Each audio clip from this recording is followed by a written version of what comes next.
तो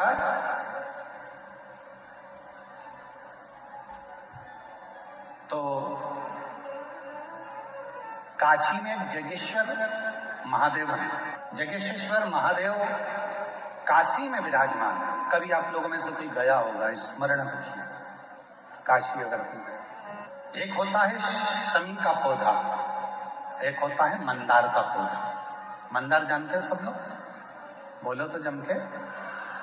सफेद आंकड़ा भी उसको बोलते हैं, मंदार भी उसको बोलते हैं। मंदार का पौधा और एक होता है शमी का।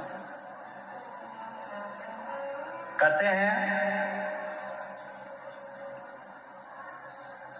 जिस व्यक्ति की जिंदगी में केवल घाटा ही घाटा लिखा हो, दुख ही दुख लिखा हो, कई साल हो गए हो किराए के मकान में रहते हुए या तकलीफ को भोगते भोगते परिवार में कहीं सुख है ही नहीं, दो पौधे को याद रखना। और दोनों पौधे की कथा हमने पूर्व में सुना चुके, मंदार और शमी। दोनों की कथा सुनाई कि ये कौन से मुनि थे, कौन से ऋषि के बेटे थे, ये मंदार और शमी किसके पुत्र थे, सब कथा सुना। आप यूट्यूब पर सर्च करिएगा तो आपको कथा पूरी मिल जाएगी। आप सोचो, जिसकी जिंदगी में दुख ही दुख लिखा, कष्ट ही कष्ट लिखा, परेशानी परेशानी लिखी, तो मंदार और शमी ये दो पौधे ऐसे हैं जो जीवन में सुख प्रदान करते हैं। एक नियम बना लो, 12 महीने शिवरात्रि आती है, हर महीने शिवरात्रि पड़ती है, महीने में 2 बार प्रदोष पड़ती है।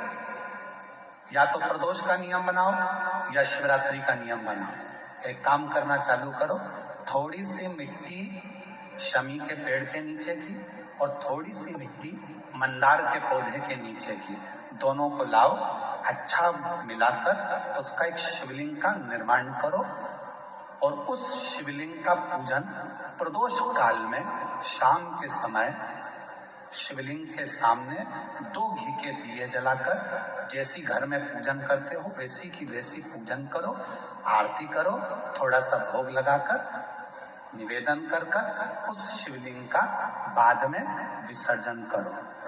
5 या 7 प्रदोष कर लो या 5 या 7 शिवरात्रि कर लो, आपको किसी के आगे हाथ नहीं फैलाना पड़ेगा।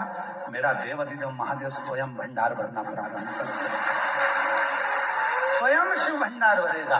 मंदार और शमी के वृक्ष के नीचे का वो फल होता है जो सुख देगा, जो सुख देगा।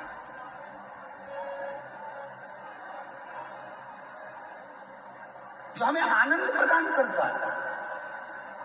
मंदार मतलब आप लोग जानते हो, वो सफेद आंकड़े की जो जड़ होती है, आंकड़ा होता है, उसके छोटे छोटे फूल होते हैं मंदार के, भगवान शंकर को चढ़ते हैं। और शमी की पत्ती तो आप लोग जानते ही हो, शमी का पत्र, इसके पौधे के नीचे और उसके पौधे, इसका वृक्ष और उसके वृक्ष के नीचे की थोड़ी थोड़ी मिट्टी प्रदोष काल में या तो प्रदोष हो या शिवरात्रि हो, दोनों को मिलाकर उसका शिवलिंग बनाकर उसकी आराधना, उसकी।